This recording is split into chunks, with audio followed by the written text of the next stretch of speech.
বরাবর ঘূর্ণিঝড়ের সময় পাখির বাসা ভেঙে পড়ে। রবিবার বিকেলে রুমেলের প্রভাব শুরু হতেই বাগনান থানার হাটুরিয়া ১ নং গ্রাম পঞ্চায়েতের মাঝপাড়ায় একটি পুরনো মৃত তাল গাছ ভেঙে পুকুরে পড়ে যায়। সেই তাল গাছে ছিল খুরুলে বা স্পটেড আউলেটের বাসা।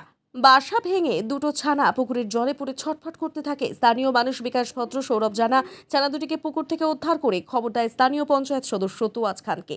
তোয়াজ খান এবং আব্দুল রহিম আলীর থেকে খবর পেয়ে হাওড়া জেলা যৌথ পরিবেশ মঞ্চের সদস্য বন্যপ্রাণ সংরক্ষণকারী চিত্রক প্রামাণিক এবং সুমন্ত দাস এই ঝড় বৃষ্টি মাথায় নিয়ে ছানা দুটি উদ্ধার করতে যায়। উদ্ধারের পর আপাতত ছানা দুটিকে প্রাথমিক চিকিৎসার পর পর্যবেক্ষণে রাখা হয়েছে বলে জানিয়েছেন বন্যপ্রাণী সংরক্ষক চিত্রক প্রামাণিক। তবে ঝড়ে তাদের বাসা ভেঙে যাওয়ায় বাবা মাকে হারিয়ে অসহায় হয়ে পড়েছে ছানা দুটি।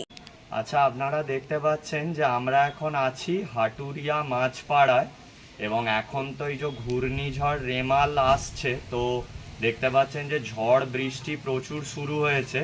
তো এই ঝড়ের শুরুতেই এই কুটুরে পেঁচার বাসা ছিল একটা মরা তাল গাছে। তো হাওয়ার তাণ্ডবের জন্য তাল গাছটা ভেঙে পড়ে যায় যেহেতু ঝড় হচ্ছে।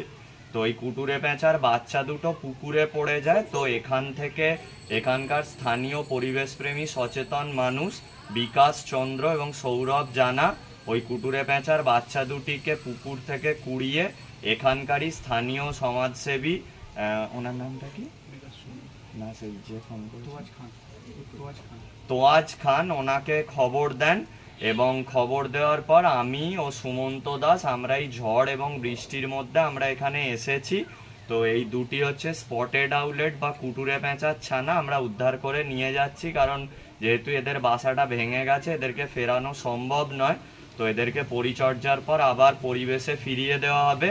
তো এনাদেরকে আমরা আন্তরিকভাবে ধন্যবাদ জানাই। এবং পেঁচা কোনো কুসংস্কারযুক্ত প্রাণী নয়, এরা প্রচুর ইঁদুর সাপ খেয়ে এলাকার বাস্তুতন্ত্রকে ঠিক রাখে এবং রাত্রেবেলা যেহেতু এরা নিশাচর তাই রাতেই ডাকে বা রাতেই এরা চলাফেরা করে। তাই পেঁচা বাড়ির আশেপাশে থাকলে তাকে অহেতুক কুসংস্কারে আচ্ছন্ন হয়ে তাকে অশুভ বলবেন না। ধন্যবাদ জানাই বিকাশবাবুকে, সৌরভদাকে এবং বাকি এলাকার সবাইকে যে তারা সচেতন নাগরিক হওয়ার পরিচয় দিয়েছেন।